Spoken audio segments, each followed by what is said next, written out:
Ukraine में मेरी गुड़िया गई हुई है, बच्चे वहाँ कल्ले हैं, रोन लग रहे हैं। उनसे पता था हमने अपना घर जाना, उनसे खाना पीना भी स्टोर नहीं रखा था। अब तो वहाँ पानी भी की भी पाबंदी लगाई गई, लाइट की भी, टीवी भी, कुछ भी नहीं उनके पास। किसके जरिए सारी फ्लाइटें बंद होगी और वहाँ युद्ध छिड़ गया। 1 किलोमीटर दूर ब्लास्ट हुआ है, वो खार्किव में ही पड़ रही थी, खार्किव यूनिवर्सिटी से वहाँ ब्लास्ट हुआ है।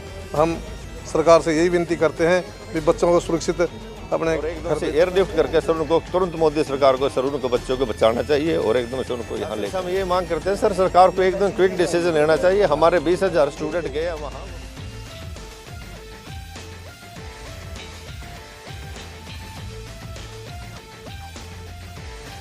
ये बताते हैं कल तक माहौल कुछ ठीक था, लेकिन आज स्थिति ये है कि बड़ी बड़ी लाइनें लगी हुई हैं स्टोर के ऊपर। राशन पानी बंद ख़त्म हो चुका है, पानी की सप्लाई बंद हो चुकी है, बिजली कभी भी ब्लैकआउट हो सकता है और नेट भी कभी भी बंद हो सकता है, एक ब्लैक जोन में जा सकता है।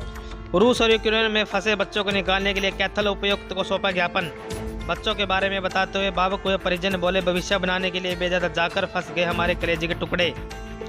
बीते पिछले महीनों से रूस और यूक्रेन में बातचीत का दौर अब खत्म हो गया है और दोनों देशों में तकरार बढ़ती जा रही है, युद्ध पर पहुंच गई है, जिसके कारण भारतीय मूल के विद्यार्थियों के परिजनों की चिंता की लकीरें बढ़ गई हैं। भारतीय मूल के विद्यार्थी बड़ी संख्या में यूक्रेन देश में अनेकों क्षेत्रों में शोध करने के लिए गए हुए हैं। वहीं कैथल विश्वविद्यालय परिजनों ने पहुंचकर डीसी कैथल के मार्फत भारत सरकार को ज्ञापन सौंपा है। परिजनों ने जानकारी देते हुए बताया कि उनके पास जो अभी तक जानकारी के अनुसार 30 से 35 बच्चों की जानकारी जुटी है। वहीं कैथल में लगभग सैकड़ों बच्चे यूक्रेन में पढ़ाई कर रहे हैं। परिजनों का कहना है कि यूक्रेन में स्थिति अब बद से बेहतर हो गई है। आसपास के क्षेत्रों में मिसाइल दागी गई हैं, एटीएम, नेट, जनरल स्टोर के साथ मूलभूत सुविधाएं की दुकानें बंद हो गई हैं, जिसके कारण बच्चों को रोजाना की जरूरत की चीजें पूर्ण रूप से समाप्त हो गई हैं। वहीं बड़ी संख्या में लोग सचिवालय पहुंचे परिजनों ने पत्रकारों को बताया कि यदि समय रहते भारत सरकार ठोस कदम उठाती तो आज उनके बच्चे उनके घरों में उनके पास होते, लेकिन सरकार की लापरवाही के कारण आज उनके बच्चों से परिजनों की दूरी बनी हुई है। वीडियो कॉलिंग के माध्यम से बातचीत होती है, बच्चे रो रहे हैं और अपनी बुरी हालत को वीडियो कॉलिंग के माध्यम से बता रहे हैं। मेरा नाम संतोष गोयल है। और यूक्रेन का क्या मामला है? यूक्रेन में मेरी गुड़िया गई हुई है, ताकि जब तो सरकार ने कुछ निर्णय लिया नहीं, तो लेट लिया तो बच्चे की फ्लाइट बुक हो रही थी, अब कैंसिल हो गई। तो बच्चे वहाँ कल्ले हैं, रोन लग रहे हैं। उनसे पता था हमने अपना घर जाना, उनसे खाना पीना भी स्टोर नहीं रखा था। अब तो वहाँ पानी भी की भी पाबंदी लगाई गई, लाइट की भी, टीवी भी, कुछ भी नहीं उनके पास। किसके जरिए टाइम काटे? तो जो बच्चों से बात होती है आपकी? हाँ जी। क्या कुछ बोलते हैं? भाई यही कह रहे हैं, इनका तो मम्मी पानी बंद कराया गया, खाने पीने का भी कोई स्टॉक नहीं हमारे पास। 1 किलोमीटर दूर हो गया है ब्लास्ट। अच्छा, और सरकार से क्या मांग करते हो आप? बस मांग यही है, जो भी बच्चे हैं सब अपने अपने घर सुरक्षित हो, सब अपना घर ठीक ठाक आए, ऐसा कोई बात नहीं है, ये तो चलता रहा। लास्ट टाइम कब बात हुई आपकी बेटी से? आज सुबह भी हुई है। क्या बताया उन्होंने? बस सुबह रो रही थी, रोते रोते यही कहा, मम्मी पानी बंद हो गया, ना खाने पीने का, मम्मी कैसे होगा। हमने कहा भी जितने बच्चे हैं इंडिया के सब एक जगह हो लो, तो कोई गेम खेलो, कुछ भी करो। तो सरकार से यही प्रार्थना है, आज जोड़ कर विनती है भी, हम और कुछ नहीं, यही चाह रहे बच्चे। माहौल से कहीं ना कहीं बच्चे परेशान हैं। बहुत सारे बच्चे, एक नहीं है, बहुत सारे। 4 साल से। तो अभी आना था उनको, बाहर जाना था? नहीं, 26 को आना था ना, बुकिंग और थी इसी के जरिए। बस फिर कैंप फ्लाइट बंद हो ली।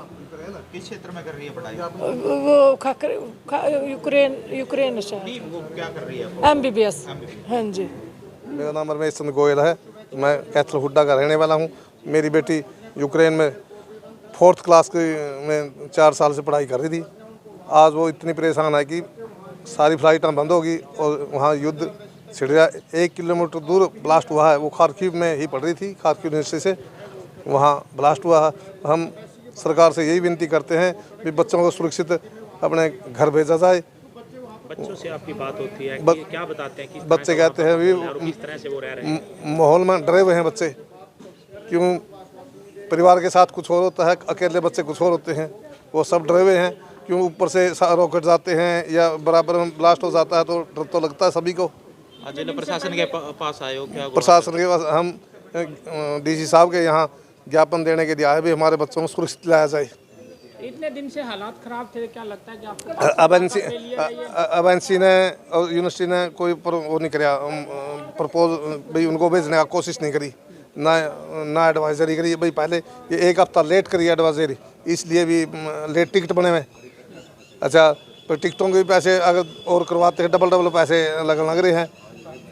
आपको इस बात का मलाल है यदि समय रहते उड़ाने यहाँ से फर्क दी जाती तो आपकी बच्ची यहाँ सुरक्षित हाँ सुरक्षित था। अगर हफ्ता पहले होता तो काम सारा बन जाता। कहीं ना कहीं फेलियर सरकार का कहे। हाँ हम फेलियर नहीं कह सकते, सरकार अपनी सोचती है, हम अपनी सोचते हैं, ये तो उन्हीं को पता है। तो उधर की यूनिवर्सिटी ने मेरा नाम बलजीत मौर्य है, मैं एडवोकेट हूँ। मेरी बेटी वहाँ खारकिव नेशनल में 5th ईयर में स्टडी कर रही है। पिछले 1-1.5 महीने से बार बार रसिया की तरफ से थ्रेटन आ रहा था यूक्रेन के अंदर कि भाई हमला हो सकता है। इंडियन जो मीडिया है उसके अंदर भी ये चली हुई थी कि भाई हमला हो सकता है, लेकिन उसके बाद भी इंडियन गवर्नमेंट ने कोई उसके अंदर अपनी रुचि नहीं दिखाई बच्चों को निकालने की। यूनिवर्सिटी कल तक ऑफलाइन क्लासेस लगा रही थी, कल तक, और आज भी ऑनलाइन क्लासेस लगनी थी अगर ये आज बम्बार्डमेंट रात को नहीं होती तो कितनी फ़्लाइटें इंडियन गवर्नमेंट ने जारी की हैं? 3 फ्लाइट थी, 22, 24 और 26। 22 की फ़्लाइट में 242 बच्चे आए, 24 वाली फ़्लाइट कैंसिल हुई, तो एक फ़्लाइट में 20,000 बच्चों को निकालने की तैयारी थी क्या हर इंडियन गवर्नमेंट की? बिल्कुल फेलियर है। कोई मतलब ये संवेदनहीन काम किया है सरकार ने, कुछ भी नहीं किया है, मतलब बच्चों के बारे में सोचा ही नहीं। इतने नागरिक फंसे हुए हमारे, और उनके लिए एक फ़्लाइट में 242 बच्चे लाए हैं बस। क्या कारण था कि बेटी को एमबीबीएस करने के लिए आपको वहाँ भेजा? एमबीबीएस करने के लिए इसलिए भेजने पड़ते हैं बच्चे, यहाँ हमारे सीटें बहुत कम हैं, यहाँ महंगी है एमबीबीएस, वहाँ सस्ती पड़ती है, इसीलिए बच्चों को मजबूरी में बाहर भेजना पड़ता है। ये कोई किसी को शौक नहीं है कि अपने बच्चे को 1-1, 2-2 बच्चा सबके पास और विदेश पढ़ने भेजें। तभी मजबूरी होती है कि यहाँ सीटें नहीं मिल पाती, और सीटें नहीं मिल पाने की वजह से बच्चों की जो उनका कैरियर है, कैरियर नहीं बन पाता। इसे कैरियर बनाने के लिए हमने वहाँ भेजे थे। आज किस लिए जिला प्रशासन? आज हम जिला प्रशासन के पास ये ज्ञापन देने आए हैं कि हमारे बच्चे वहाँ फंसे हुए हैं, उन बच्चों को वहाँ से निकाल के और अपने जो डेस्टिनेशन पे है, जहाँ भी उनको भेजना है, दिल्ली लेके आने हैं या कहीं और जो एयरपोर्ट नज़दीक होगा जहाँ जिसके पड़ता हो वहाँ लाके, और उन बच्चों को सुरक्षित अपने देश में लेके आया जाए। बच्चों से बात होती है तो क्या बताते किस तरह का माहौल वहाँ पर? बच्चे ये बताते हैं कल तक माहौल कुछ ठीक था, लेकिन आज स्थिति ये है कि बड़ी बड़ी लाइनें लगी हुई हैं स्टोर के ऊपर, राशन पानी बंद ख़त्म हो चुका है, पानी की सप्लाई बंद हो चुकी है, बिजली कभी भी ब्लैकआउट हो सकता है, और नेट भी कभी भी बंद हो सकता है, एक ब्लैक जोन में जा सकता है। वो खारकिव शहर है जो, वहाँ काफ़ी क्रिटिकल सिचुएशन है, और सबसे ज़्यादा स्टूडेंट खारकिव शहर के अंदर ही है। मनोज चौहान है जी। आपके घर से कौन गया है यूक्रेन? मेरी बिटिया गई हुई है सर, क्या कौन सी पढ़ाई कर रही है? एमबीबीएस के लिए।